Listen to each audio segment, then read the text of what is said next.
Silakan Pak Pradono, udah mulai, ada Bu Kaprodi juga ada. Ya. Baik. Sebentar.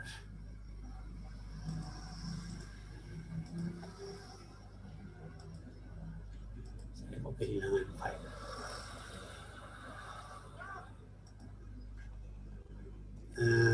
Oke. Baik.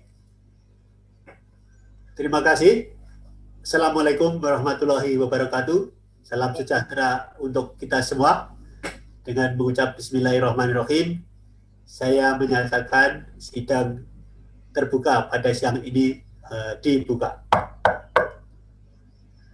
Sidang disertasi ini diselenggarakan untuk memberikan kesempatan kepada Promovedus Saudari Catrini Pratihari Kubon Tubuh untuk mempertahankan disertasinya, mempresentasikan dan mempertahankan disertasinya yang berjudul Model Konseptual Pelestarian Berbasis Kawasan bagi Cagar Budaya Tak Utuh, Studi Kasus Kawasan Ibu Kota Majapahit di Trowulan, Jawa Timur, dan menjawab pertanyaan serta mempertahankan disertasinya terhadap pertanyaan maupun komentar di dalam sesi ini.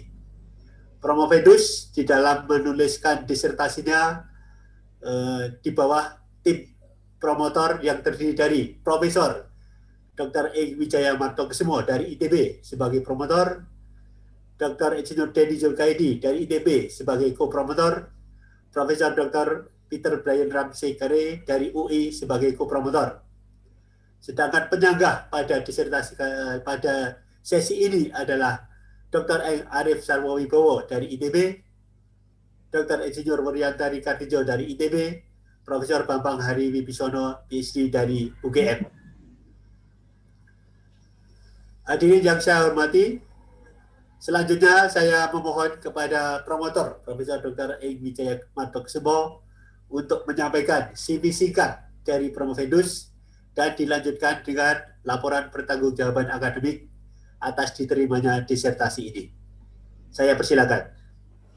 Terima kasih Pak Ketua Sidang Profesor Pradono, Bapak Ibu sekalian, para hadirin yang saya hormati. Assalamualaikum warahmatullahi wabarakatuh, salam sejahtera, salam sehat buat kita semua. Izinkan saya membacakan riwayat hidup Romo Vendaya. Romo Venda lahir di Denpasar pada tanggal 26 Januari 1972 dan merupakan anak keempat dari pasangan Dr. Andes Imade Pageswardana dan Ni Ketut Sarini almarhumah. Penulis menikah dengan I Gusti Lanang Mulyarta pada tahun 1998 dan dikaruniai 3 orang putra-putri, I Gusti Ayu Sintia Mulyarta, I Gusti Lanang Wirantara Mulyarta, dan I Gusti Ayu Ratih Mulyarta. Pendidikan sarjana S1 ditempuh di jurusan Teknik Planologi ITB, FTSP ITB waktu itu namanya, tahun 91 sampai 1996. Kemudian Promo Venda melanjutkan pendidikan pasca sarjana S2 di Architecture and Human Settlements, Catholic Universiteit Leuven, Belgia, tahun 96 sampai dengan tahun 1997. Promo Venda merintis dan memimpin sejumlah organisasi pelestarian sejak lebih dari 2 dekade lalu, antara lain Ketua Balikuna Heritage Society mulai dari tahun 2000 sampai sekarang, Ketua Badan Pelestarian Pusaka Indonesia atau BPPI dari tahun 2013 sampai dan sekarang, Executive Committee of the International of National Trust Organization tahun 2010 sampai dengan tahun 2021, Vice Chairman of Southeast Asian Cultural Heritage Alliance tahun 2021 sampai dengan sekarang. Selain itu, beliau mempunyai pengalaman kerja lainnya seperti The World Bank Jakarta Office tahun 2006-2012. Sejak tahun 2013 menjabat sebagai Direktur Eksekutif Yayasan Arsari Joyo Hadikusumo dan menerima anugerah penghargaan antara lain The Most Inspiring Woman tahun 2007, Asia 21 Young Leader 2007 juga, dan The Climate Reality Leader tahun 2020. Terkait dengan disertasi ini, beliau memiliki satu jurnal internasional bereputasi, yang ditulis bersama promotor pada tahun 22 pada jurnal International Journal of Heritage Studies. Kemudian ada sejumlah rangkaian publikasi dalam proceeding dan seminar, ada 7 artikel di dalam 7 seminar atau konferensi internasional. Mohon maaf tidak bisa saya bacakan satu persatu, dan juga ada daftar publikasi lainnya yang terkait dengan bidang penelitian tentang Majapahit. Demikian Bapak Ibu CV yang bersangkutan. Selanjutnya saya ingin membacakan laporan pertanggungjawaban akademik. Penelitian disertasi ini membahas model konseptual pelestarian berbasis kawasan yang didasari oleh pergeseran paradigma pelestarian, ya, khususnya dalam pelestarian arsitektur. Perubahan paradigma yang dimaksud itu adalah pergeseran pendekatan dalam kegiatan pelestarian yang awalnya single object, monument base menjadi area base dan fabric base. Ya, maksud saya yang awalnya single object monument base menjadi area base dan yang awalnya fabric base menjadi value base. Meski kegiatan pelestarian sudah lama dipraktikkan, namun terdapat sejumlah hal-hal utama seperti perumusan signifikansi budaya dan gagasan atau model berpikir pelestarian berbasis kawasan yang memang belum pernah dibahas secara kritis dan mendalam, ya. Nah, hal ini menjadi penting hal ini menjadi kritis apabila objek yang dimaksud itu dalam kondisi tidak utuh, ya. Nah, ini yang menjadi salah satu hal utama di dalam persoalan ini. Selain itu, definisi operasional tentang pelestarian dalam penelitian ini juga tidak sekedar mempertahankan atau melindungi, namun terdapat unsur pemanfaatan dari objek yang dilestarikan, ya, sesuai dengan kebutuhan dan dinamika tentunya. Saat ini memang kajian dari praktik pelestarian ini masih didominasi oleh pemikiran yang berawal dari abad 19 dan sebagian besar praktiknya pada abad 20 ini memang masih sangat didominasi oleh pendekatan fisik yang berorientasi hanya kepada objeknya. Dengan kata lain, material based approach ini menggambarkan situasi yang sebetulnya kita kenal sebagai expert driven approach. Sifatnya sangat eksklusif, bukan atau belum sepenuhnya untuk kepentingan dan aspirasi masyarakat yang inklusif. Nah, penelitian ini ingin membuka perspektif baru dalam membaca cagar budaya dari kelaziman cara pandang disiplin ilmu utamanya, karena perkembangan dinamika ilmu-ilmu lainnya. Dari gambaran kompleksitas persoalan di atas, persoalan lain adalah signifikansi budaya, ya, atau dikenal sebagai cultural value, yang merupakan sebagai bagian dari pelestarian mempunyai peran penting dalam ilmu arsitektur yang tidak lagi hanya berupa desain dan perwujudan fisik, namun melingkupi pengelolaan ruang dengan aspek tangible dan intangible. Nah, penetapan signifikansi budaya untuk kawasan cagar budaya tak utuh dalam kasus studi Majapahit di Trowulan ini dilakukan melalui penelusuran sejarah. Sejarah di sini dinilai sebagai salah satu alat penting dalam penetapan signifikansi budaya. Nah, penelitian ini menggunakan metodologi studi kasus yang mendalam, ya, dan tujuannya adalah merumuskan model konseptual pelestarian berbasis kawasan bagi cagar budaya tak utuh. Promovinda saya kira telah berjuang keras, telah berupaya keras untuk berkinerja dengan baik selama menyusun disertasi ini. Penelitian atau pengumpulan datanya ini diambil memakan waktu hampir 4,5 tahun sendiri, ya, dengan melibatkan berbagai kegiatan mulai dari kunjungan lapangan, FGD, dan workshop di lokasi. Kesimpulan dari penelitian ini adalah model konseptual pelestarian berbasis kawasan, khususnya pada cagar budaya tak utuh. Jadi secara teoritis, penelitian ini mencoba berkontribusi terhadap pergeseran paradigma tadi, paradigma pelestarian tadi, ya.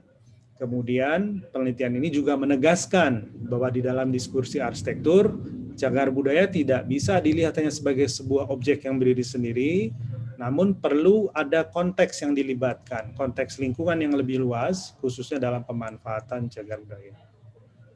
Pelestarian berbasis kawasan tidak terbatas pada aspek fisik, ya, tapi ada pertimbangan terhadap aspek-aspek tak teraga, termasuk juga bagaimana pelibatan masyarakat menjadi penting dalam pengelolaan kawasan dan lingkungan. Nah, temuan penelitian ini diharapkan juga memberikan semacam kontribusi dalam pola pikir, ya. Jadi ada pergeseran cara pikir yang semula lebih ditentukan oleh determinan fisik menjadi kepada sebuah proses gagasan budaya yang diperlukan untuk perlindungan cagar budaya itu sendiri. Mudah-mudahan pelestarian ini juga bisa memberikan atau membuka perspektif-perspektif keilmuan dalam melihat persoalan cagar budaya. Demikian pertanggungjawaban akademik yang bisa saya sampaikan. Saya kembalikan kepada Pak Ketua Sidang, Profesor Pradoro. Terima kasih. Terima kasih, Profesor Wijaya, selaku Ketua Tim Promotor. Selanjutnya kami mohon dapat dihadirkan Promovendus di sidang ini.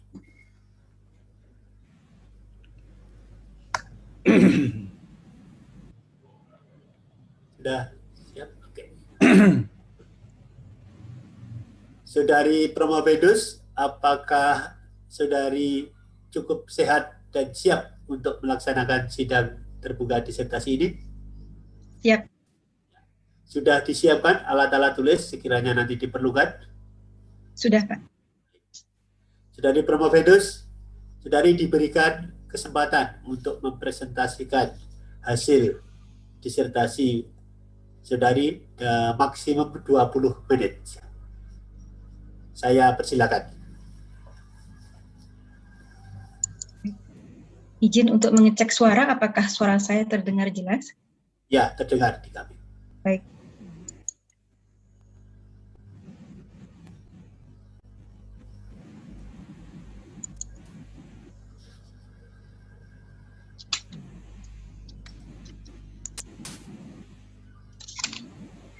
Selamat siang. Assalamualaikum warahmatullahi wabarakatuh. Om Swastiastu, Namo Buddhaya, Salam, salam kebajikan, rahayu-rahayu, salam sehat untuk Ibu dan Bapak serta segenap hadirin semua.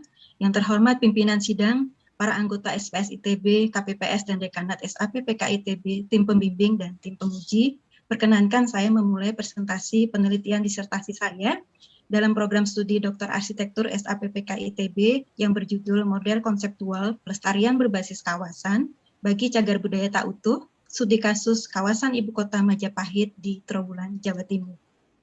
Materi presentasi saya kelompokkan menjadi 3 bagian, yaitu pendahuluan, dan kemudian metode serta hasil penelitian, dan diakhiri dengan kesimpulan. Adapun kata kunci penelitian ini adalah pelestarian berbasis kawasan, cagar budaya tak utuh, signifikansi budaya, kontestasi, Trowulan, dan Majapahit. Latar belakang penelitian ini adalah pergeseran paradigma dalam kegiatan pelestarian dengan perkembangan dan relevansi terhadap kebutuhan komunitas serta aspek-aspek berkelanjutan. Dan di dalam diskursus pengembangan kawasan urban, pengelolaan cagar budaya tak utuh belum atau tidak dibahas dengan lengkap dalam ranah teori maupun kebijakan pelestarian. Seiring dengan dinamika pembangunan, maka pelestarian juga menghadapi ancaman konflik akibat kontestasi kepentingan dan perbedaan persepsi baik dari aspek ekonomi, sosial budaya, politik maupun lingkungan. Berdasarkan latar belakang tersebut, maka masalah penelitian dirumuskan bahwa perspektif baru sangat diperlukan untuk mengidentifikasi aspek-aspek yang perlu dipertimbangkan di dalam penetapan signifikansi budaya dan pengelolaan konflik bagi pelestarian cagar budaya tak utuh. Dalam penelitian ini terdapat beberapa definisi operasional yang dipakai, antara lain pelestarian berbasis kawasan atau area based conservation didefinisikan dalam penelitian ini adalah pelestarian yang tidak hanya terkait kepada struktur fisik, tetapi memadukan aspek non-fisik dan lingkungan.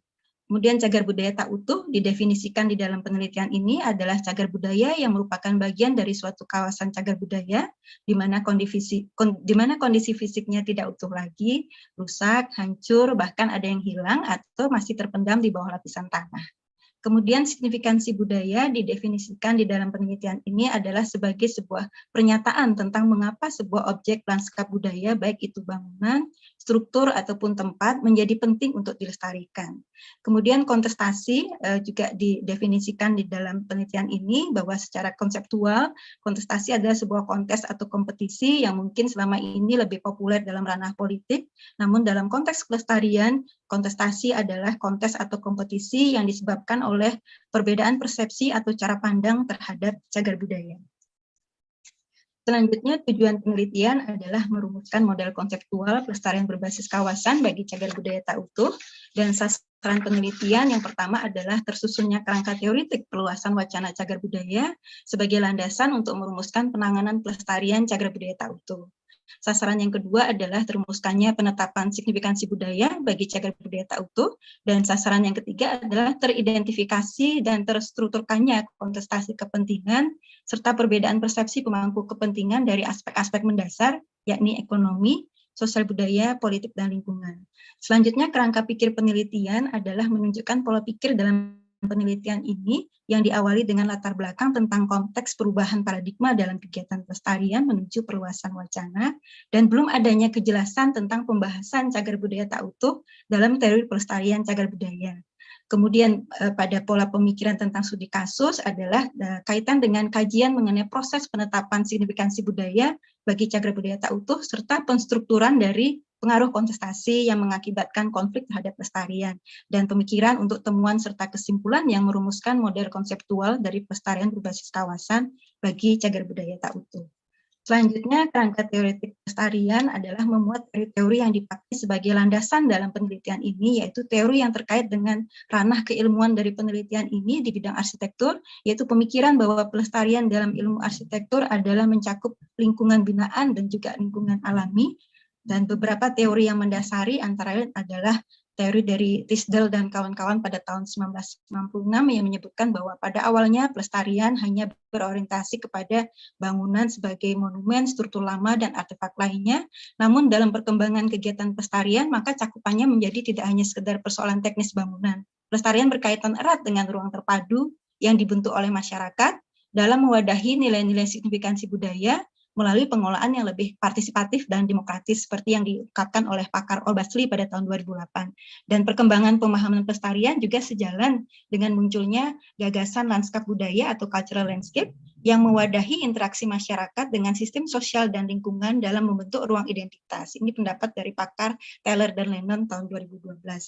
Dan di dalam hal ini, kerangka teoritik ini juga didasarkan oleh teori-teori tentang pergeseran paradigma dalam pelestarian, yaitu AHD atau AHD, Authorized Heritage Discourse, yang diterjemahkan sebagai wacana resmi cagar budaya, dikemukakan oleh Smith pada tahun 2006 sebagai kritik terhadap pendekatan pelestarian klasik yang sangat didominasi oleh entitas fisik dan otoritas pakar. Dan perkembangan selanjutnya seperti dikemukakan oleh Angel Hart maupun pakar-pakar lainnya dirangkum dalam penelitian ini dengan istilah EHD atau EHD, yaitu Expanding Heritage Discourse, yang diterjemahkan sebagai perluasan wacana cagar budaya.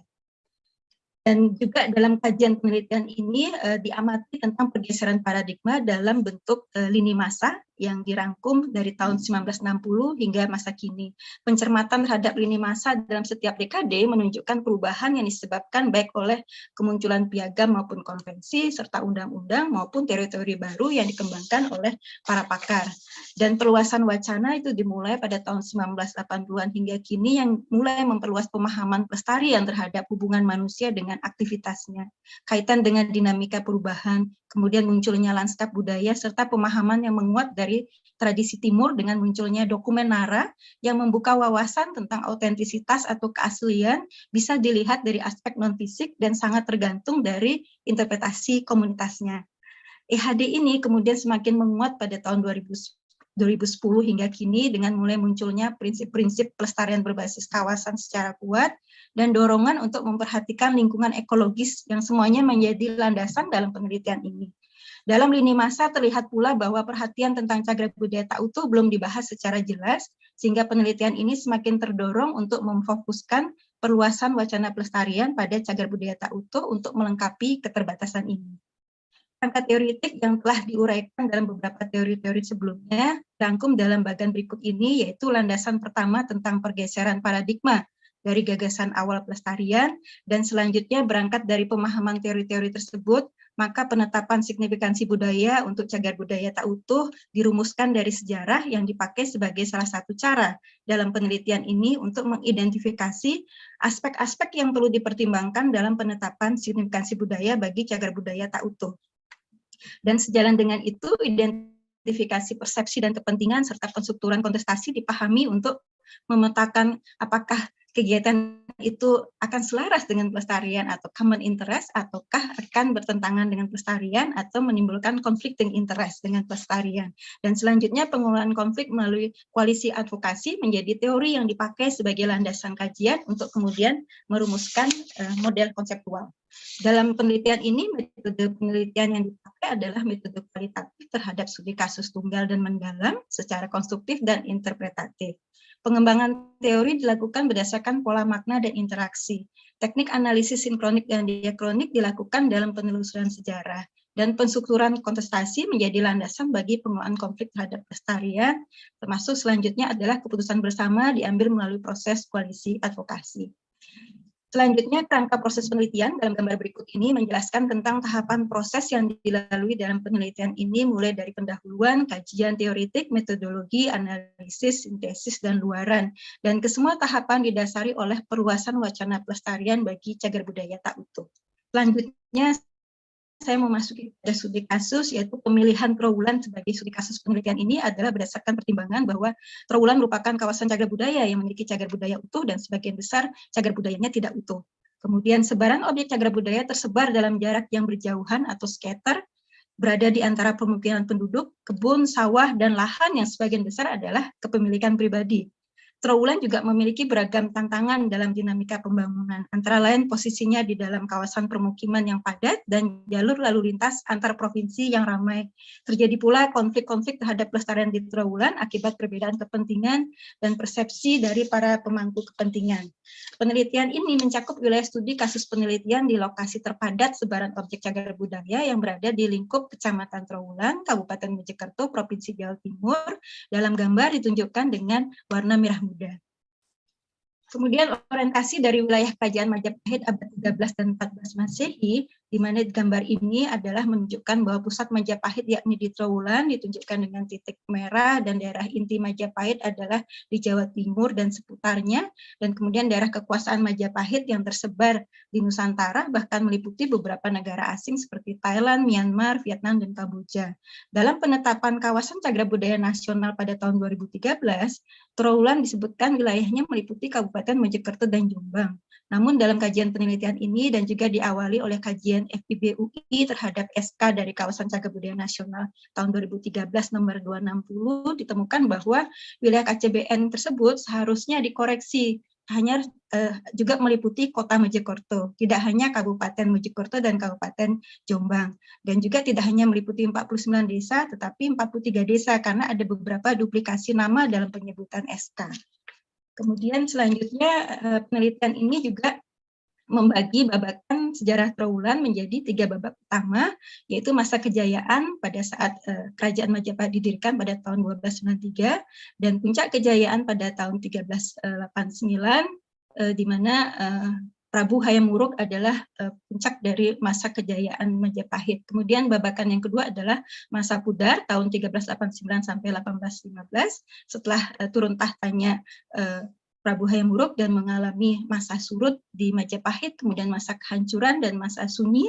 Dan ini kemudian masuk ke dalam babak yang ketiga, yaitu masa muncul kembali, yaitu dari tahun 1815 saat Raffles menugaskan Wardenar untuk melakukan survei penelitian pertama kali di Trowulan pada tahun 1815, kemudian memasuki masa kolonial dan juga masa perkembangan pasca kemerdekaan dalam babakan ini sampai saat penelitian ini dilakukan pada tahun 2018. Penelusuran sejarah melalui analisis sinkronik dan terhadap peristiwa-peristiwa penting yang terjadi maupun diakronik dalam setiap babakan sejarah tersebut dipetakan dalam penelitian ini adalah yang mempengaruhi aspek-aspek penetapan signifikansi budaya dari Trowulan.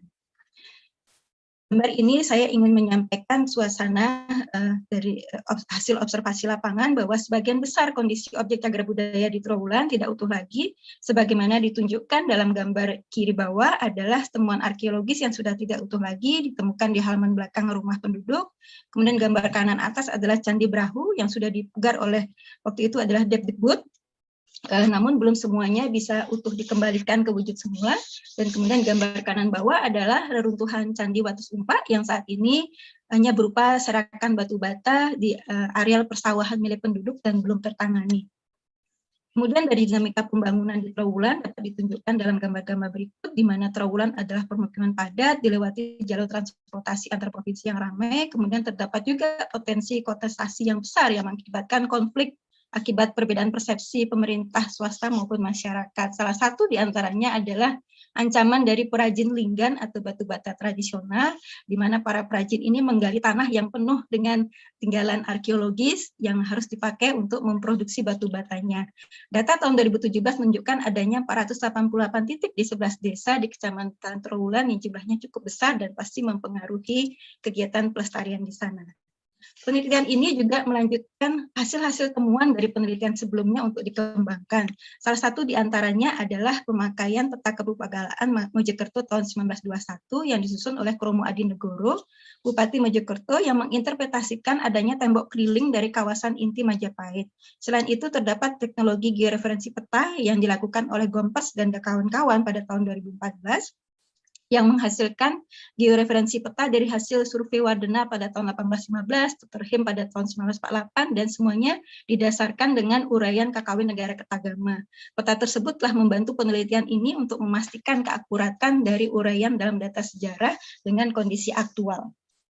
Selanjutnya dilakukan juga tumpang susun dari hasil penelusuran sejarah dengan kondisi aktual di Trowulan yang menghasilkan pengetahuan bahwa telah banyak terjadi perubahan baik dari desa-desa yang dulu tercatat di Kakawin Negara Kertagama sudah menjadi permukiman, kemudian reruntuhan yang dulu ditemukan pada tahun 1921 sekarang juga menjadi bagian dari pemukiman penduduk. Lanskap secara keseluruhan berubah menjadi pemukiman luas dan sebaran objek cagar budaya tidak utuh lagi, banyak yang sudah hilang sekarang. Terjadi juga perubahan fungsi dari objek cagar budaya dan kepemilikan lahan yang sebagian besar adalah kepemilikan pribadi. Selanjutnya, pemetaan dari hasil penelusuran sejarah dengan kondisi aktual Trowulan menetapkan aspek-aspek yang perlu ditimbangkan dalam penetapan signifikansi budaya Trowulan, yaitu nilai keunggulan identitas, nilai keunggulan memori, nilai keunggulan sosial budaya. Yang ketiganya dipetakan dengan warna bulatan merah, biru, dan kuning di dalam peta berikut, sehingga memberikan pemahaman tentang sebaran dari signifikansi budaya di Trowulan. Selanjutnya, berdasarkan tumpang susun dan pemetaan tersebut, maka dilakukan identifikasi karakter dari masing-masing objek cagar budaya, sehingga didapatkan delineasi dari sebaran cagar budaya tak utuh, yaitu meliputi gugus kedaton atau subkawasan A, gugus antara yaitu subkawasan B, dan gugus luar atau subkawasan C. Dan kajian dari masing-masing gugus, saya mulai dari kajian gugus kedaton menunjukkan sebaran objek cagar budaya yang semuanya dalam kondisi tidak utuh lagi dan memiliki fungsi khusus sebagai penunjang kegiatan kedaton sebagai tempat tinggal raja dan keluarga serta pusat pemerintahan Majapahit. Sebaran objek cagar budayanya tersebar tidak hanya di kebun penduduk tapi juga ada di antara permukiman existing. Kemudian observasi lebih lanjut terhadap sebaran objek cagar budaya menunjukkan kepemilikan dari sebagian terbesar adalah kepemilikan masyarakat secara pribadi. Objek cagar budaya memiliki signifikansi budaya tinggi, seperti tempat pengucapan Sumpah Palapa, kini hanya tersisa umpak-umpaknya saja. Kemudian bekas puri atau kediaman Prabu Hayam Wuruk saat ini hanya batu bata kuno dan umpak yang menjadi bagian dari kandang ternak milik penduduk. Jadi sebagian besar objek cagar budaya tak utuh kondisi fisiknya telah hancur, bahkan ada yang sudah hilang dan hanya dijumpai tanah kosong di area kebun atau sawah sesuai dengan titik-titik akurat dari hasil georeferensi Gompers dan kawan-kawan tahun 2014. Demikian pula kajian gugus antara juga menunjukkan bagaimana objek cagar budaya tersebar dalam jarak yang berjauhan dan memiliki fungsi yang beragam, dan sebagian besar juga telah hilang seperti pemukiman kuno Segaran dan kondisinya tidak utuh lagi semua. Kepemilikan juga bervariasi, ada milik pemerintah melalui BPJB, lembaga desa, dan juga milik masyarakat. Kondisi yang sama juga terjadi di dalam observasi kajian gugus luar, yaitu area yang terletak di luar dari tembok keliling namun masih berada dalam lingkup KCBN di Kecamatan Trowulan. Sebaran objek cagar budayanya diamati lebih berjauhan lagi sebarannya dan tersebar di area padat permukiman. Banyak objek cagar budayanya juga telah hilang, kepemilikannya juga bervariasi dan sebagian besar milik masyarakat. Selain observasi objek cagar budaya, juga dilakukan identifikasi dan pensusunan kontestasi di Trawulan, di mana pemetaan persepsi dan kepentingan dilakukan berdasarkan observasi wawancara mendalam terhadap informan, yaitu masyarakat dan pakar. Observasi lapangan juga memetakan peristiwa-peristiwa konflik yang terjadi terhadap pelestarian di Trawulan. Dan analisis struktur kontestasi dilakukan untuk memahami ragam kontestasi dan tingkat intensitasnya di Trawulan.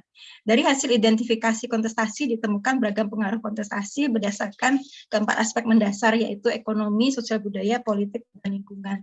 Selanjutnya, analisis struktur kontestasi dilakukan untuk berupa pemetaan terhadap tingkat pengaruh kontestasi yang dibandingkan dengan pemetaan terhadap signifikansi budaya berdasarkan tingkat kepentingan masing-masing informan yang ditunjukkan dalam tabel berikut ini. Jadi terdapat tingkat kepentingan yang tinggi yang menimbulkan tingkat signifikansi budaya yang tinggi, demikian pula sebaliknya, serta terdapat pula pemetaan tingkat kontestasi yang tinggi maupun rendah, dan hasil tabulasi ini dibahas dalam analisis struktur kontestasi berdasarkan adaptasi dari teori kuadran, yaitu menempatkan tingkat intensitas dari pengaruh kontestasi dalam sumbu horizontal dan signifikansi budaya dalam sumbu vertikal.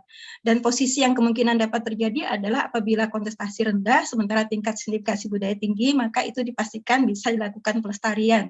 Namun apabila kontestasi dan tingkat signifikansi budaya sama-sama tinggi ataupun sama-sama rendah, maka diperlukan pengolahan konflik, apakah itu akan menjadi kompromi ataukah tetap menjadi konflik yang bertentangan dengan pelestarian.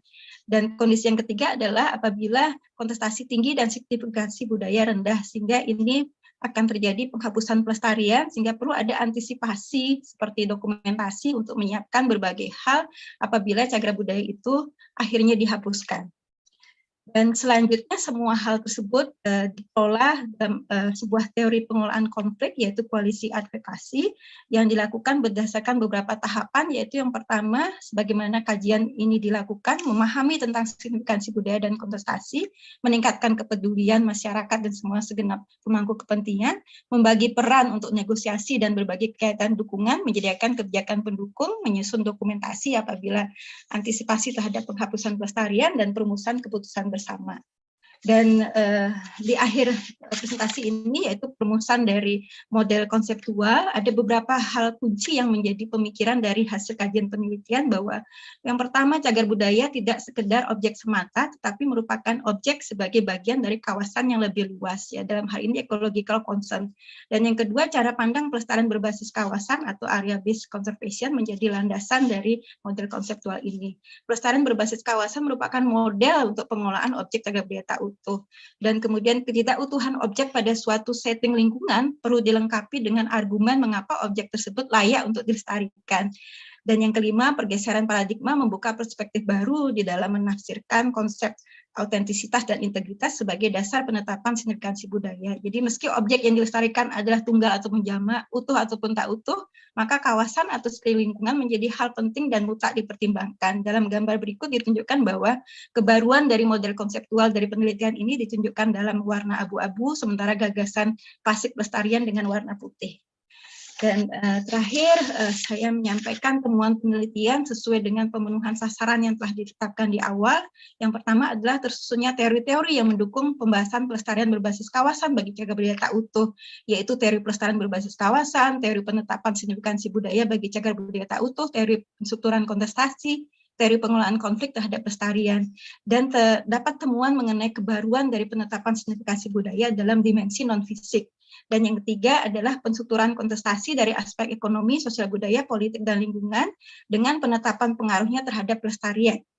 Dengan demikian, kesimpulan dalam penelitian ini adalah terumuskannya model konseptual pelestarian berbasis kawasan bagi cagar budaya tak utuh dengan kebaruan pelibatan dimensi non-fisik, persepsi masyarakat, serta pertimbangan lingkungan.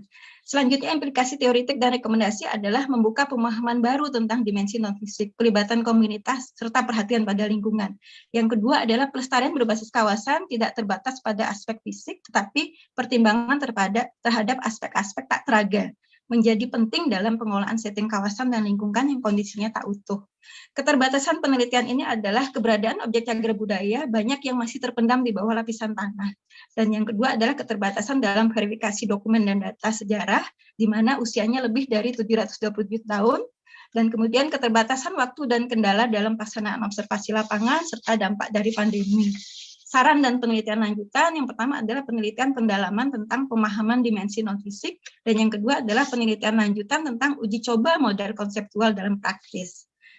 Sebelum mengakhiri presentasi ini, izinkan saya menyampaikan dan menampilkan video 1 menit yang berisikan rekaman dari proses observasi lapangan di Trawulan.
Terima kasih atas kesempatan untuk mempresentasikan hasil penelitian ini yang tidak terlepas dari bimbingan tak kenal lelah dari para promotor, Profesor Wijaya, Dr. Denny Sukaidi, dan Profesor Peter Carey, serta masukan berharga dari para penguji dari sidang leaders dan sidang tertutup sebelumnya. Kami mohon maaf apabila ada salah kata di dalam penyampaian presentasi dan selama proses studi selama ini. Wassalamualaikum warahmatullahi wabarakatuh. Om Santi Santi Santi Om. Rahayu, rahayu, rahayu. Terima kasih untuk presentasi dari Saudari Pramodus. Hadirin yang saya hormati, sidang kita lanjutkan dengan pertanyaan atau sanggahan. Sebagai penanya pertama, saya undang penguji luar Bapak Profesor Bambang Hari Wibisono PhD dari Universitas Gadjah Mada. Saya persilakan, Prof.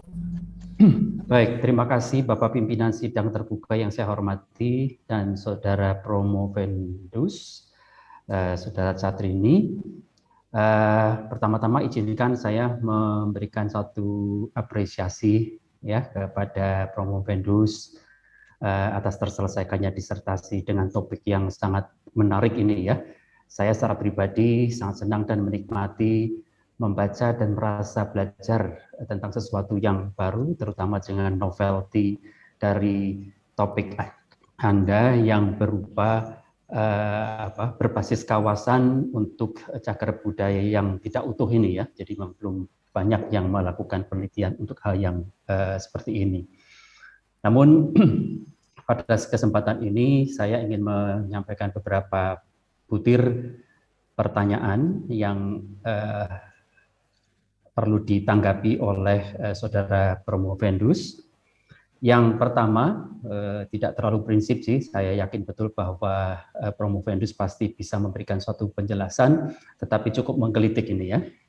Di dalam kerangka teoritik di buku disertasi Saudara, Anda mengemukakan ada beberapa istilah yang digunakan di dalam pelestarian ini memang ya, ada preservasi yang sifatnya pasif, ada konservasi yang sifatnya aktif gitu ya, yang tentunya tidak sekedar mempertahankan atau melindungi, tetapi juga memanfaatkan, ada unsur pemanfaatan dari objek atau fabrik itu.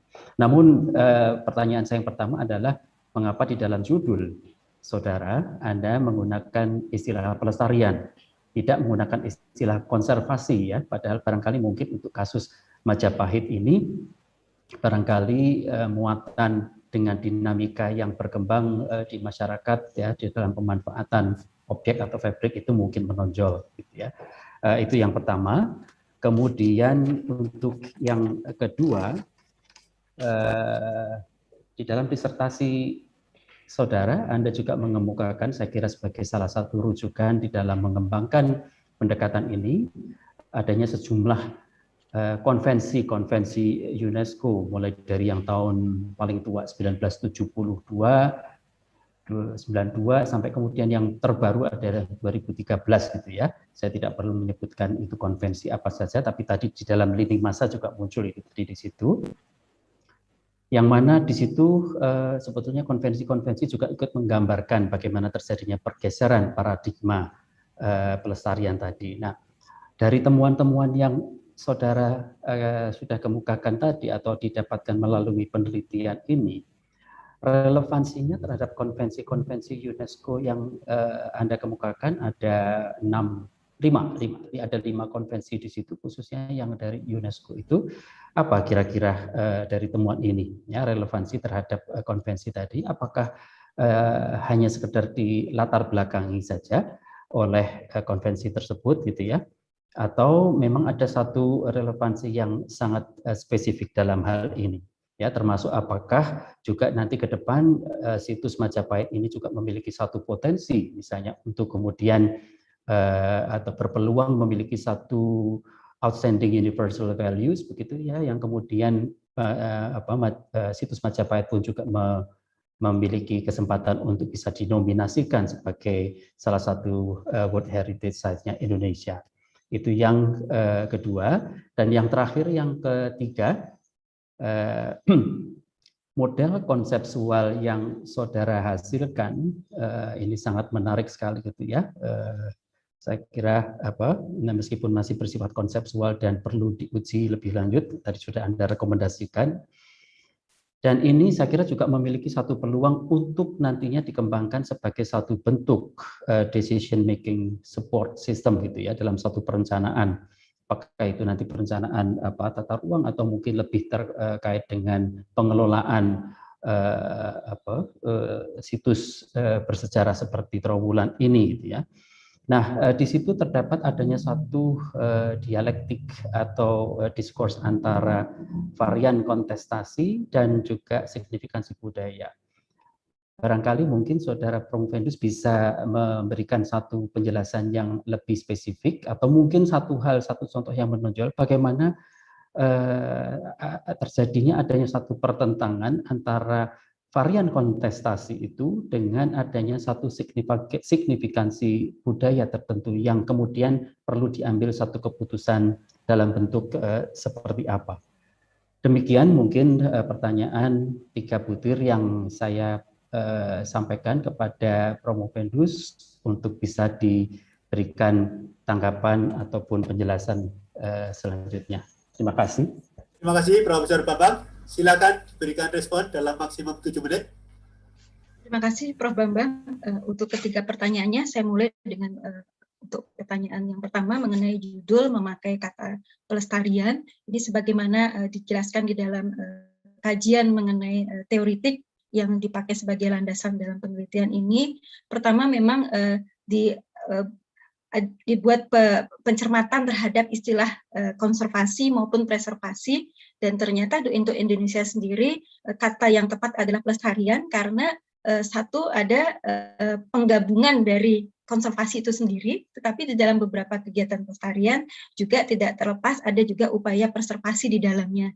Dan konteks ini yang dipakai di dalam pencermatan kajian penelitian ini, sehingga dipilihlah kalimat pelestarian yang dipakai dan juga menggunakan kata yang memang asli Indonesia.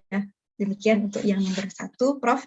Kemudian yang nomor 2 untuk rujukan dari lini masa, memang sangat terpengaruh juga dengan adanya konvensi-konvensi UNESCO, di mana kalau kita melihat konvensi yang pertama tahun 1972, di sana disebutkan terdiri dari cagar budaya, terdiri dari nature dan culture, dan itu dipisahkan. Ini sebenarnya menjadi titik balik dari tradisi di Timur yang sebenarnya tidak memisahkan antara alam dan budaya ini. Dan perkembangan-perkembangan ini yang memang terlihat juga ketika UNESCO mengeluarkan pada tahun 1992 itu mungkin lebih kepada lanskap budaya, sehingga mulai disatukan antara alam dan budaya untuk dilestarikan bersama dan saling terkait, dan juga memasukkan aspek komunitas.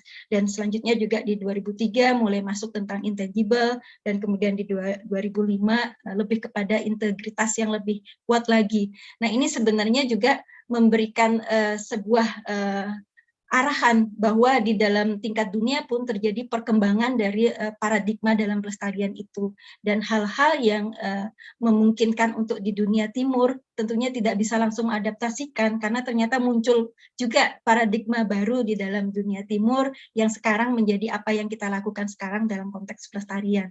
Jadi demikian Prof melihat kaitannya itu adalah konvensi-konvensi itu memperkaya bahwa pemikiran-pemikiran di tingkat dunia adalah seperti bagaimana dan ternyata di timur adaptasinya adalah seperti bagaimana. Kemudian pertanyaan yang ketiga mengenai model konseptual dan bagaimana penerapannya untuk keputusan dari suatu signifikansi budaya tertentu.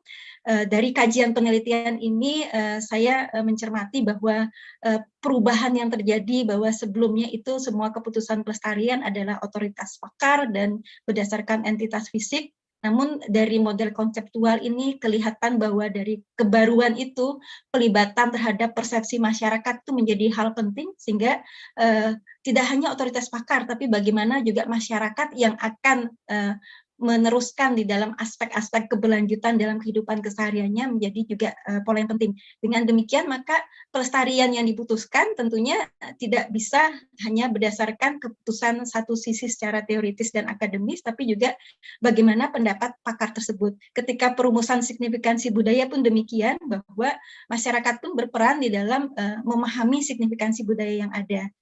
Sehingga adaptasi dari keputusan model konseptual ini sangat tergantung dari perumusan di dalam yang disebut pengolahan konflik di dalam koalisi advokasi tersebut. Dan saya tidak bisa melihat secara aktual untuk keputusan A seperti apa dari hanya diputuskan sekarang, tapi harus bagaimana persepsi masyarakat juga menerimanya, bagaimana rencana-rencana untuk pengelolaan konflik yang dihadapi, distrukturkan, dan kemudian menjadi bagian dari pelaksanaan pelestarian tersebut. Demikian, Prof. Baik, terima kasih Bapak Pimpinan. Terima kasih.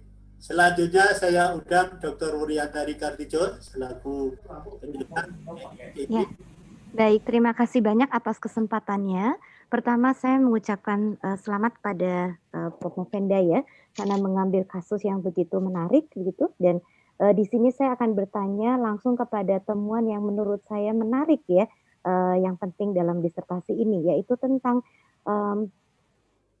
model konseptual ya. Jadi langsung masuk ke model konseptualnya. Jadi kalau dibandingkan antara model konseptual dari gagasan klasik dengan yang temuan dari Prof. Movenda, kita melihat adanya proses pengelolaan konflik ya. Ini yang menarik ya, yang dilakukan dengan analisis proses kontestasi tadi ya.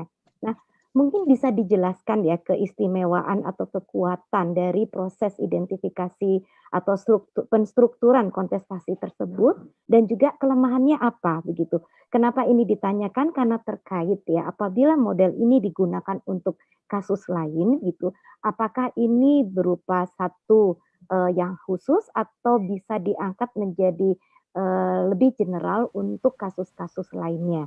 Nah, pertanyaan kedua adalah juga terkait ya dengan kontestasi tadi, bahwa sebetulnya kontestasi itu kepentingan sangat bergantung kepada persepsi masyarakat seperti tadi disebutkan. Nah, bagaimana apabila dalam berjalannya waktu persepsi masyarakat ini berubah, apakah juga akan merubah pengelolaan objek cagar budaya baik utuh maupun tidak utuh, individual maupun dia majemuk begitu ya, atau dengan pendekatan kawasan atau tidak begitu. Itu dua pertanyaan saya, silakan. Terima kasih, silakan diberikan respon dalam 7 menit. Terima kasih atas dua pertanyaannya yang dua-duanya terkait dengan pelaksanaan dari model konseptual. Yang pertama adalah tentang bagaimana penstrukturan kontestasi dan termasuk kelemahannya. Jadi dalam hal ini memang kalau kita melihat gagasan klasik pelestarian, kontestasi ini tidak dilihat sebagai bagian dari perencanaan di dalam proses menentukan apakah akan dilakukan pelestarian atau tidak. Jadi dalam hal ini penstrukturan kontestasi memang melibatkan persepsi masyarakat maupun persepsi atau opini dari pakar, yaitu dalam hal ini dirunut bagaimana tingkat kepentingan maupun bagaimana menurut mereka pemahaman signifikansi budayanya terhadap apa yang menjadi cagar budaya yang ada di lingkungan mereka. Nah, dalam hal ini memang terdapat kelemahan adalah ketika masyarakat belum memiliki pemahaman yang kuat tentang apa itu pelestarian, dan mungkin saya juga tidak hanya menunjuk masyarakat saja, karena kita juga perlu mengakui bahwa di pemerintahan pun ada SDM-SDM yang belum memahami secara optimal tentang seharusnya pelestarian itu seperti bagaimana.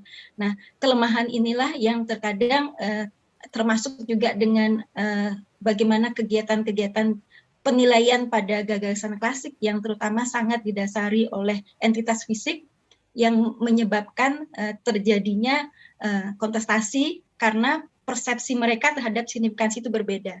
Nah, dalam kajian ini saya ingin mengambil contoh Trowulan bahwa di sana sebagian masyarakat bisa melihat bahwa walaupun hanya berupa puing-puing ataupun struktur yang sudah tidak utuh lagi, tapi itu memiliki signifikansi budaya yang tinggi karena pemahaman mereka tentang ada nilai identitas di sana, ada memori, dan juga mereka juga memanfaatkannya dalam kegiatan sosial budaya. Tapi sebagian masyarakat yang lain melihatnya itu tidak ada artinya karena hanya setumpuk puing begitu. Jadi ini memang perlu ada lebih dahulu untuk pemberian masukan, untuk kepedulian, untuk awareness, untuk pemahaman, untuk masyarakat bisa memahami signifikansi budaya tersebut.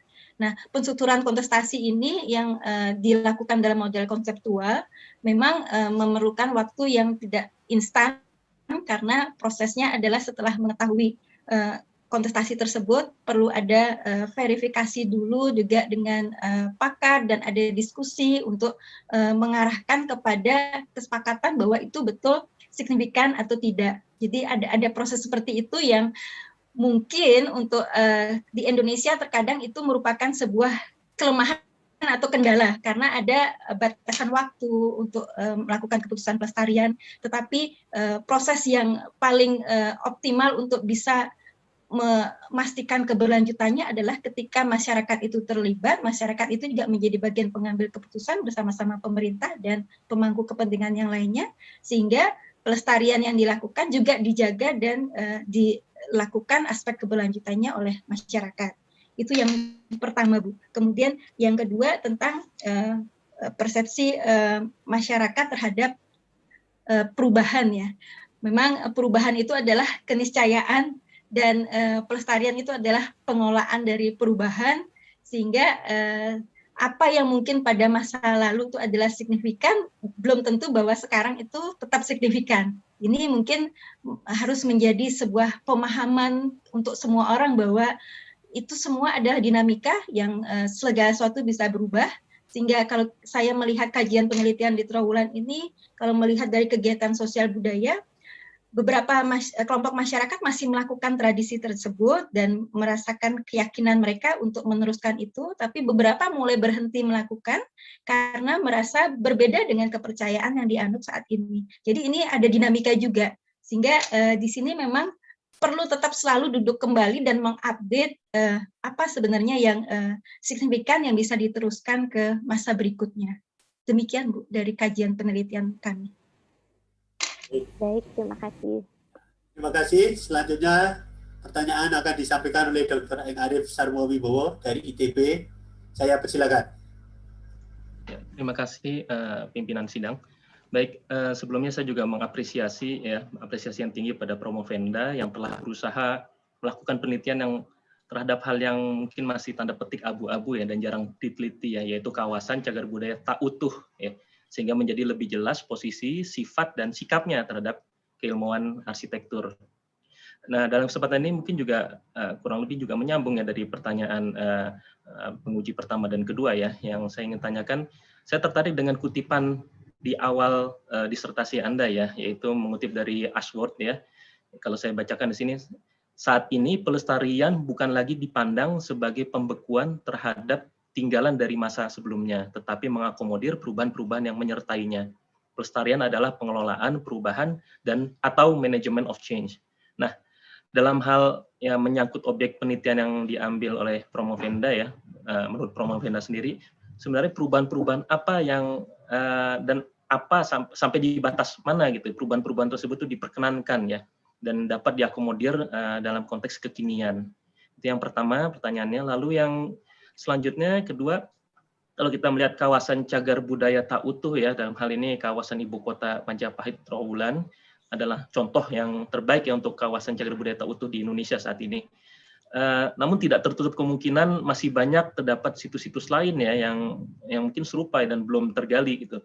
Nah, tentu hal tersebut perlu penanganan yang tepat dan cepat. Nah, pertanyaannya adalah mungkin agak teknis pertanyaannya. Apakah lembaga dan sistem pengelolaan cagar budaya di Indonesia saat ini ya, khususnya untuk menangani kawasan cagar budaya tak utuh itu sudah memadai atau belum? Ada dalam artian sudah tepat dan cepat tersebut.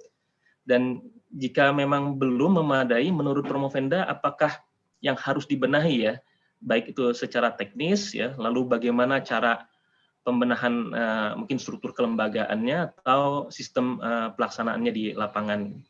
Dan yang terakhir dari saya, kalau saya melihat di akhir disertasi atau dapat pernyataan yang menarik ya, yaitu pemanfaatan cagar budaya bagi masyarakat ya. Tadi mungkin Promovenda juga sudah sedikit juga menyinggung tentang hal tersebut ya. Tentu pernyataan tersebut bagi kita mungkin di lingkungan akademik sangat lazim dan memang sudah seharusnya demikian gitu. Namun tadi Promovenda juga menyampaikan ya belum tentu dapat dipahami oleh masyarakat gitu. Tidak jarang masyarakat memandang cagar budaya ya secara umum ya, bukan hanya yang di Trawulan itu, justru merepotkan dan menyulitkan masyarakat untuk berkembang gitu. Dan banyak sekali pandangan seperti itu di masyarakat. Nah, dalam hal ini saya ingin bertanya bagaimana pandangan Promovenda dalam menanggapi hal tersebut, dan mungkin lebih realnya lagi atau lebih nyatanya bagaimana strateginya, strategi apa yang tepat menghadapi kondisi sosio-kultural masyarakat di Indonesia yang umumnya seperti itu. Mungkin demikian dari saya. Terima kasih. Terima kasih. Silakan diberikan respons dalam maksimum 7 menit. Terima kasih. Saya langsung mencoba menjawab pertanyaan yang pertama. Jadi ini mungkin terkait dengan pertanyaan yang disampaikan oleh penguji Bu Ririn terkait dengan bagaimana pelestarian itu di dalam kaitan dengan berbagai perubahan yang terjadi. Jadi saya melihatnya dari kajian penelitian yang telah dilakukan ada dua hal. Yang pertama itu adalah pelestarian adalah keputusan bersama, sehingga ini tidak bisa kita melihat bahwa ketika keputusannya itu adalah untuk mengubah perubahan-perubahan itu yang terjadi adalah A atau B, itu semua tidak bisa dirumuskan oleh satu pihak tertentu, tapi melalui pelibatan untuk perumusan keputusan bersama. Kemudian yang kedua adalah melihat bahwa selama ini pelestarian didasarkan kepada entitas fisik, sehingga kalau bicara untuk kajian penelitian di lokasi Trawulan, di mana kondisi fisiknya tidak utuh, maka perubahan sejauh mana yang bisa diakomodir atau dimungkinkan, ini juga sangat tidak dalam artian harus diputuskan kaku, tapi bagaimana interpretasi komunitas terhadap signifikansi budaya tersebut yang melekat dari tinggalan-tinggalan walaupun kondisinya tidak utuh lagi. Sehingga proses-proses seperti itulah yang dirangkum di dalam model konseptual yang menjadi hasil dari penelitian ini, Pak. Itu yang pertama. Kemudian yang kedua, tentang kelembagaan cepat dan tepat, mungkin kalau boleh saya juga menambahkan selain itu juga tentang pemahaman sebenarnya juga. Jadi ada tiga hal. Yang pertama ada dari segi kebijakannya, mungkin dalam hal ini adalah undang-undang. Nah, undang-undang memang selama ini, terutama untuk di Indonesia, kita bisa mengkritisasi bahwa dengan undang-undang yang baru, walaupun sudah mulai diubah konsepnya tidak terlalu benda, tapi mulai lebih luas, tapi peraturan pemerintah juga belum terbit sampai sekarang, dan kebijakan-kebijakan ini masih belum optimal untuk bisa memayungi kegiatan-kegiatan yang ada di lapangan. Termasuk dalam kajian ini saya juga menyoroti tentang surat keputusan dari Mendikbud tentang Trawulan sebagai kawasan cagar budaya nasional, di mana lingkup wilayahnya ternyata perlu dilakukan koreksi yang cukup besar karena terdapat penyebutan duplikasi nama desa, kemudian kecamatan yang tidak disebutkan di sana, ada kota juga belum termasuk. Nah, ini memperlihatkan bahwa ada pembenahan yang harus dilakukan di tingkat kebijakan. Kemudian itu juga tidak terlepas dari ketika kebijakan diundangkan, maka sosialisasinya juga perlu dioptimalkan. Dalam kajian penelitian ini, sosialisasi sangat tidak optimal dan diakui tidak hanya oleh masyarakat, tapi juga oleh dari pihak pemerintah. Jadi proses-proses ini yang merujuk kepada poin kebijakan. Kemudian yang kedua adalah tentang kelembagaannya sendiri, di mana dalam hal ini dari pusat kemudian dilanjutkan melalui perpanjangan tangannya kepada Balai Pelestarian Cagar Budaya di daerah-daerah, termasuk misalnya di Trowulan juga ada unit BPCB di Jawa Timur, dan kemudian otoritas dari pemerintah daerah, entah itu pemerintah kabupaten maupun pemerintah kota, di mana dan termasuk tentunya juga pemerintah desa yang sangat dekat dengan kegiatan pelestarian tersebut. Dan dalam hal ini, dalam kajian penelitian yang dilakukan, memang terlihat bahwa pembenahan ini adalah termasuk bagaimana lembaga-lembaga ini bisa melakukan law enforcement. Jadi ini juga sangat terbatas dilakukan yang dikaji dalam penelitian ini, sehingga proses untuk cepat itu sepertinya sangat jauh, karena yang terjadi adalah banyak sekali kecolongan dalam kegiatan-kegiatan konflik pelestarian terjadi, dan memerlukan proses yang cukup panjang untuk bisa lembaga turun tangan dan menyelamatkan atau melindungi cagar budaya yang ada. Nah, jadi kemudian yang ketiga adalah terkait dengan SDM-nya, dengan orang-orangnya, people-nya yang ada di lembaga ini, di mana pemahaman, kemudian kepedulian tentang cagar budaya, tentang pelestarian cagar budaya mungkin sangat terbatas. Sehingga di sini 3 hal ini yang saya melihat dari hasil kajian penelitian bahwa pembenahan harus dilakukan di 3 hal tersebut, sehingga bisa menyediakan yang diharapkan optimal untuk melindungi cagar budaya. Demikian. Kemudian yang nomor 3 adalah tentang pemanfaatan cagar budaya. Kalau tadi saya menyampaikan tentang pemanfaatan cagar budaya dari segi sosial budaya, mungkin dari penelitian ini juga saya mendapatkan bahwa pemanfaatan cagar budaya itu juga tidak terlepas dari fungsi ekonomi yang menjadi terkait. Namun tetap harus diakui bahwa para pakar pelestarian juga mengingatkan bahwa haruslah berhati-hati ketika memasukkan proses ekonomi seperti pariwisata misalnya, itu bukan tujuan, tapi itu adalah sebuah bonus. Ketika pelestarian dilakukan, maka akan memang ada kunjungan, ada orang yang mengapresiasi dan lain-lain. Jadi secara sederhananya pemanfaatan cagar budaya ini adalah membuat kondisi yang membuat masyarakat memang merasa kebutuhannya terpenuhi dengan ada cagar budaya itu.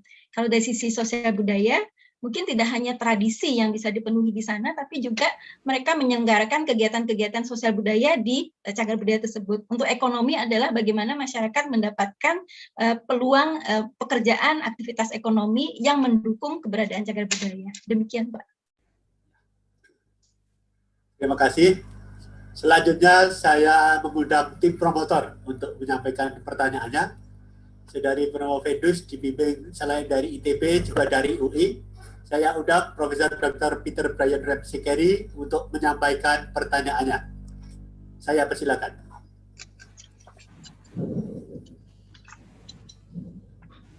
Terima kasih Profesor Pradono ya. Ini kesempatan yang istimewa. Bravo kepada Promovendus. Ini salah satu jalan yang berliku-liku dan panjang ya. Dan itu hari yang spesial hari ini. Saya punya 2 pertanyaan. Satu pertanyaan adalah dari pihak sejarah. Bagaimana seumpamanya ya kalau kita kembali kepada 2008, bulan Maret ada kesempatan untuk dapat kembali peta dari JWB Vardhana ya, di British Museum ya, yang konon hilang, tapi sebenarnya disimpan sudah hampir 70 tahun ya, sejak diberi pada 1939 dari keponakan dari Raffles ya. Menurut Promovendus, menurut Dr. Chatrini, bagaimana, apakah bisa bayangkan salah satu kejadian sejarah, penemuan seperti itu, yang bisa dengan seksama membuat satu shift paradigma di dalam bagaimana kita bisa mengkonseptualisasi areal dari Trowulan dan sejarah dari Majapahit. So the first question is about a paradigm shift. Is there a development, a finding, which could change our whole conception, a bit like the finding of the Vardhana map in March of 2008. Dan yang kedua adalah bagaimana untuk bisa ambil kesimpulan dari cakar budaya tak utuh ini untuk bisa diaplikasikan kepada areal yang tak utuh yang lain seperti di Jambi atau di Gunung Padang atau lain-lain. Ya. Apakah ada semacam portable element yang bisa diambil dan bisa dimanfaatkan supaya kita tidak harus selalu membuat roda baru, ya, reinvent the wheel. Apakah ini bisa ada semacam tuladan, semacam sistem untuk bisa mengkajikan situs tak utuh? Terima kasih. Terima kasih, Prof. Silakan diberikan respon dalam 7 menit. Terima kasih, Prof. Peter Carey. Yang pertama adalah tentang pergeseran paradigma dengan ditemukannya terutama peta-peta yang dicontohkan oleh Prof. Peter mengenai peta tentang Trowulan. Tentunya ini betul-betul merupakan sebuah temuan yang selama ini penelitian tentang Trowulan banyak sekali ada perdebatan, ada perbedaan-perbedaan pendapat dari para pakar, dan dengan munculnya peta dan juga diakurasi dengan georeferensi, maka ini mengubah paradigma berpikir bahwa Trowulan sebelumnya itu misalnya saja disebutkan ada kanal, kemudian juga bagaimana legenda-legenda yang ada. Nah, dengan adanya penemuan-penemuan seperti peta ini dan bisa diverifikasi keakuratannya, maka ini menggarisbawahi, ya, terutama bahwa ya Trowulan bukan dongeng. Trowulan itu memang ada data aktual di sana, dan ada catatan-catatan yang seperti dalam kajian penelitian ini, saya bersyukur sekali bisa mendapatkan pengetahuan bahwa dari sejarah banyak masukan yang bisa dipakai untuk kaitan bagaimana penataan pelestarian di sana, dalam kaitan arsitektur, dalam kaitan keilmuan yang lain pun. Nah, ini yang saya melihat ada perubahan paradigma berpikir yang memandang Trowulan dengan lebih akurat dengan adanya data-data seperti itu, Prof. Ya. Kemudian yang kedua tentang kesimpulan dari penelitian ini, apakah bisa diaplikasikan di tempat lain, khususnya kawasan cagar budaya. Ya, mungkin saya bisa, saya mengerti paradigm shift, tapi saya mau tahu dari Ibu Ari, dari Dr. Chatrini, apakah bisa bayangkan ada sesuatu yang mirip dengan pendapatan atau penemuan kembali dari peta dari Vardhana? Dalam hal penemuan yang mirip itu, apakah dalam peta tersebut yang dimaksudkan Prof? Kalau bila demikian, maka di dalam observasi lapangan yang dilakukan dan mengacu kepada peta Wardanar yang telah digeoreferensi, memang kita menemukan tidak hanya objek cagar budaya dalam artian objeknya masih ada di sana, tapi dari titik-titik akurat itu kita menemukan sisa-sisa dari objek cagar budaya itu yang ada. Nah, di sini kita bisa menjadikannya sebagai dasar dari penelitian ini untuk bagaimana ternyata proses yang terjadi sehingga ketidakutuhan itu terjadi di sana. Dan peta ini membantu juga di dalam mengkaitkan bahwa kehancuran yang terjadi di Trowulan tidak hanya karena perang, tidak hanya karena pertikaian antar keluarga kerajaan, tapi juga ada bencana alam, karena kita melihat dari posisi juga geografis yang dimunculkan dari peta-peta itu. Apakah demikian, Prof? Oke. Baik. Ya, izin untuk nomor 2 tentang kesimpulan model konseptual ini. dari berdasarkan kajian ini kami sangat berharap bahwa ini memang bisa diterapkan di tempat lain, karena di tempat lain pun mengalami permasalahan yang sama, bahwa selama ini yang dilihat dari penilaian pelestarian adalah berdasarkan entitas fisik, sementara ketika seperti Muaro Jambi pun tidak utuh, itu sangat terancam dengan kontestasi yang ada. Nah, tentunya hasilnya akan berbeda dengan Trawulan, karena prosesnya akan sama, yaitu bagaimana penstrukturan kontestasi dari masyarakat, dan di sini tentu masyarakatnya berbeda. Sama seperti dalam kajian penelitian, saya membandingkan Trawulan dengan Ayutthaya di Thailand, di mana kalau Ayutthaya itu penduduk yang tinggal di sana masih memiliki kepercayaan yang sama seperti pada masa lalu, sehingga objek-objek cagar budaya di sana masih terus hidup sebagai living dan dimanfaatkan betul sebagai untuk bagian dari kepercayaan dan agamanya. Dan ini berbeda dengan Trawulan. Nah, tentunya prosesnya yang sama, Prof, yang bisa kami sumbangkan dari penelitian ini, dari tahapan-tahapan untuk mengidentifikasi aspek-aspek apa untuk menetapkan signifikansi budaya, struktur dari kontestasinya seperti apa, kemudian pengelolaan konfliknya akan seperti apa. Demikian. Terima kasih. Terima kasih. Selanjutnya saya undang Dr. Denny Julkaidi selaku kopromotor dari ITB untuk menyampaikan pertanyaannya. Saya persilakan. Masih mute ya? Dr. Denny. Oke, terima kasih pimpinan sidang. Apakah suara saya sekarang sudah terdengar? Jelas. Sudah terdengar. Baik. Yang pertama tentu saja saya apresiasi ya apa yang sudah dikerjakan oleh Prof. Morfendus selama 7 tahun, dan kata Profesor Peter Carey itu berliku-liku ya. Alhamdulillah pada hari ini kita bisa menyidangkan apa yang sudah dikerjakan sampai dengan saat ini. Ada 3 pertanyaan yang ingin saya sampaikan. Yang pertama ini kembali kepada sekolah tempat Anda mengambil program S3, yaitu program doktor arsitektur. Jadi apakah bisa dijelaskan bagaimana hasil penelitian tentang cagar budaya tak utuh ini bisa berkontribusi kepada bidang atau keilmuan arsitektur tempat Anda bersekolah. Nah, yang kedua, Morfendus telah menghasilkan model konseptual pelestarian cagar budaya tak utuh.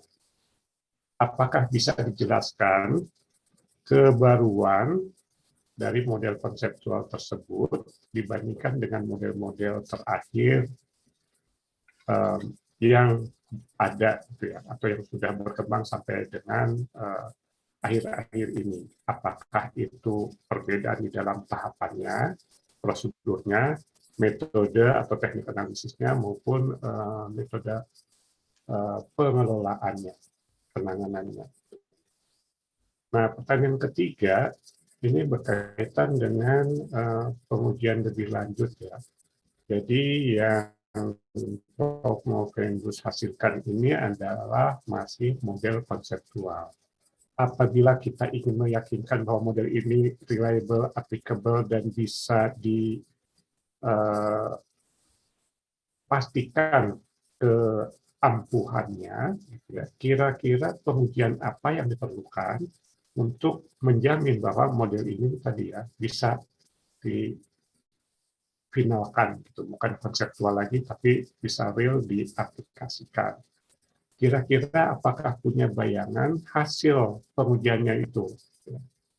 Apakah akan, atau apa ya, masukan seperti apa dari hasil pengujian itu yang akan mempengaruhi keputusan finalisasi model konseptual ini.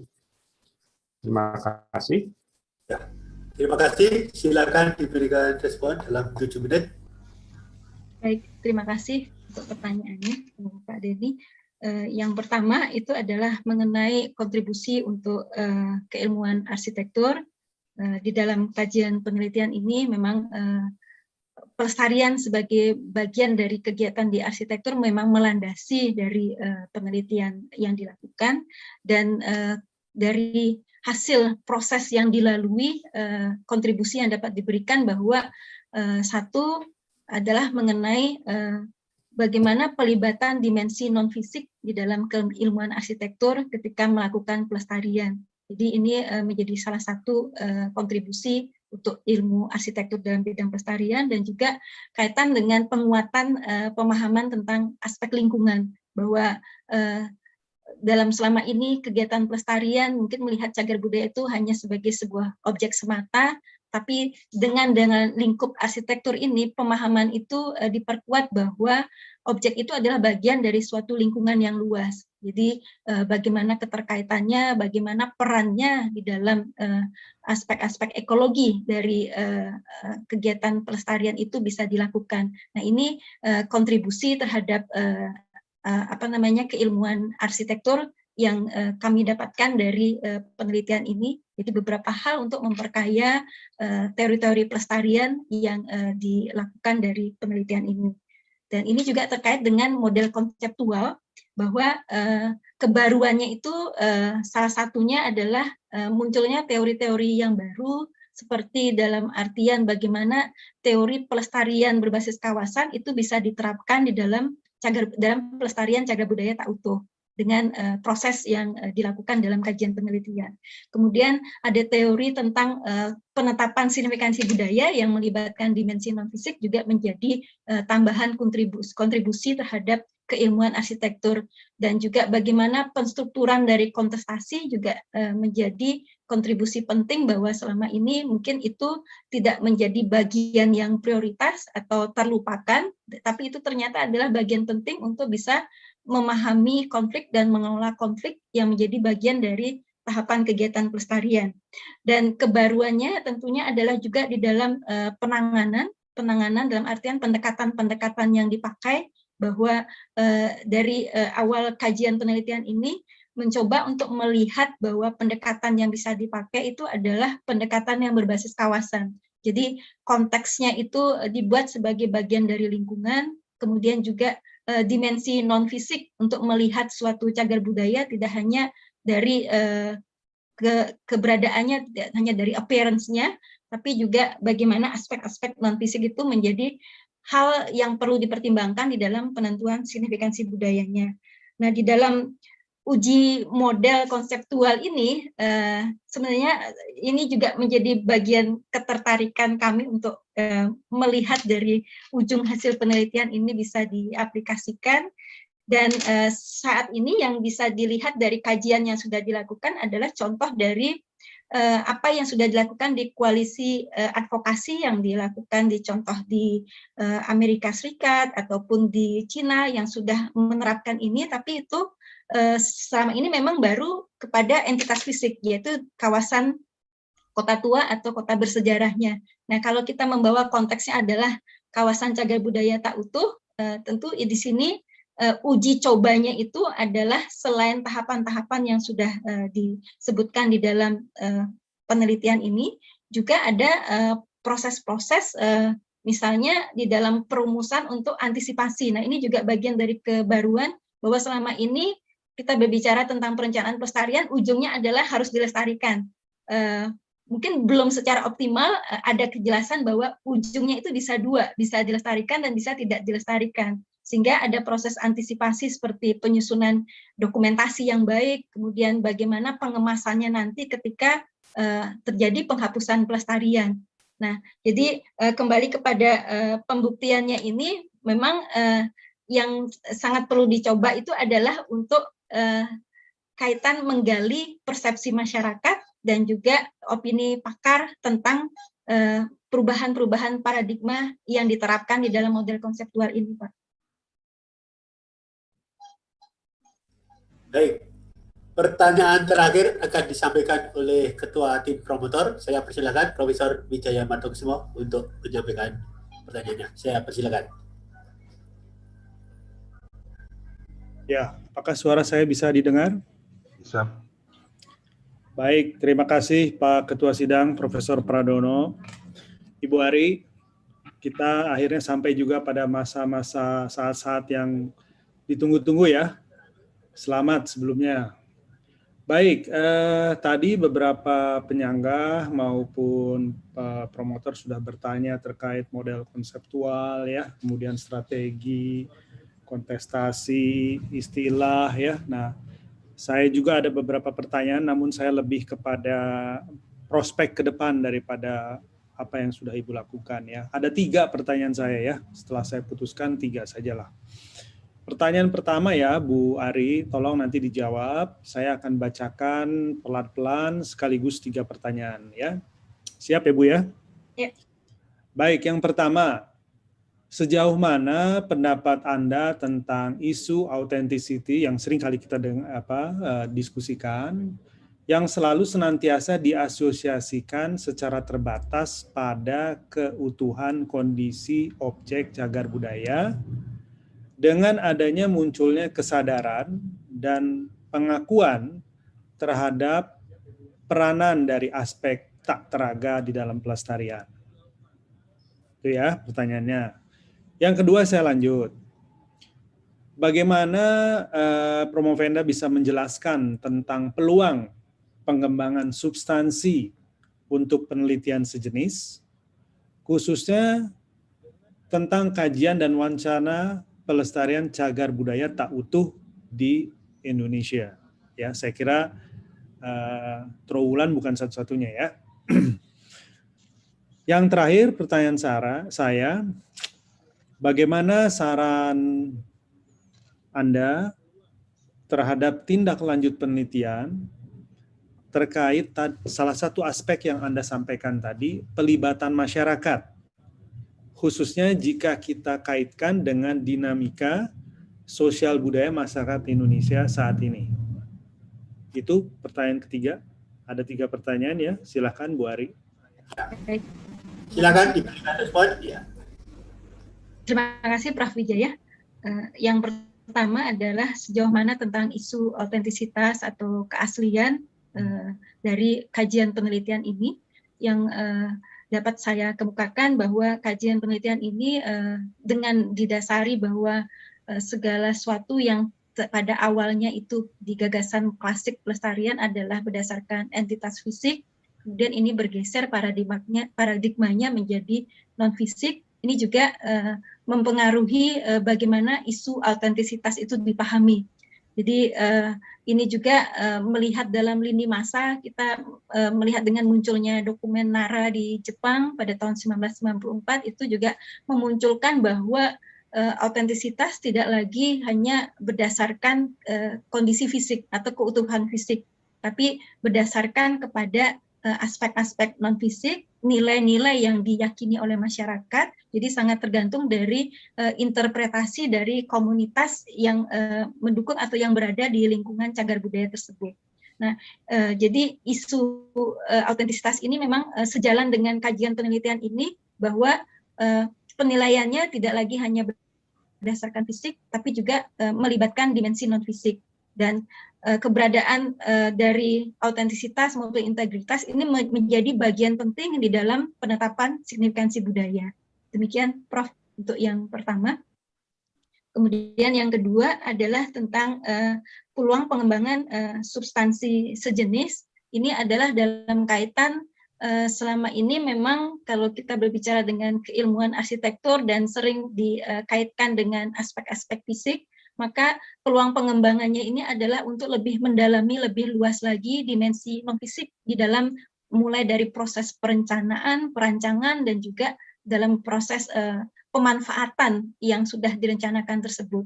Jadi saya melihat bahwa banyak sekali peluang pengembangan yang perlu mendapatkan perhatian dan merupakan bagian yang memperkaya dari keilmuan, khususnya keilmuan arsitektur, karena saya belajar di arsitektur. Jadi kaitan-kaitan aspek non-fisik itu menjadi hal-hal penting yang untuk dipelajari. Misalnya adalah bagaimana penelitian tentang nilai-nilai yang mempengaruhi di dalam penentuan signifikansi budaya. Penentuan dari nilai-nilai itu berdasarkan, kalau yang kajian penelitian yang saya lakukan adalah melalui aspek sejarah. Nah, mungkin sejarah baru salah satu cara, dan ada cara-cara lain yang bisa dipakai di luar sejarah, misalnya untuk menentukan aspek-aspek tersebut. Jadi saya melihat pengembangan dari penelitian itu terkait dengan dimensi non-fisik adalah untuk melihat tools apa lagi yang bisa dipakai sebagai landasan tersebut. Kemudian yang ketiga tentang masyarakat, dan saya melihatnya adalah kaitan dengan capacity building.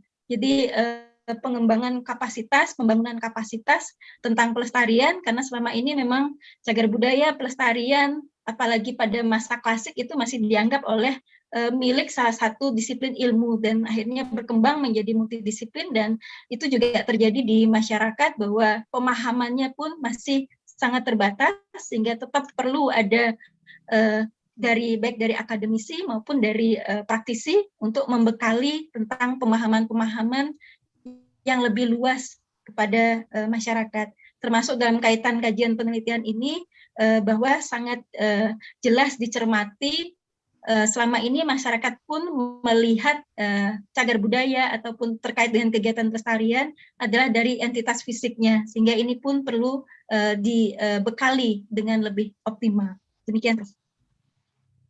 Baik, terima kasih. Baik. Hadirin yang saya hormati, baik di YouTube maupun di Zoom, kita sudah menyelesaikan sidang promosi bagian pertama. Selanjutnya saya mohon kesabaran hadirin untuk memberikan kesempatan kepada Komisi Sekolah Pasca Sarjana ITB untuk mengadakan rapat penilaian. Dengan demikian saya skors sidang ini selama kurang lebih 15 menit.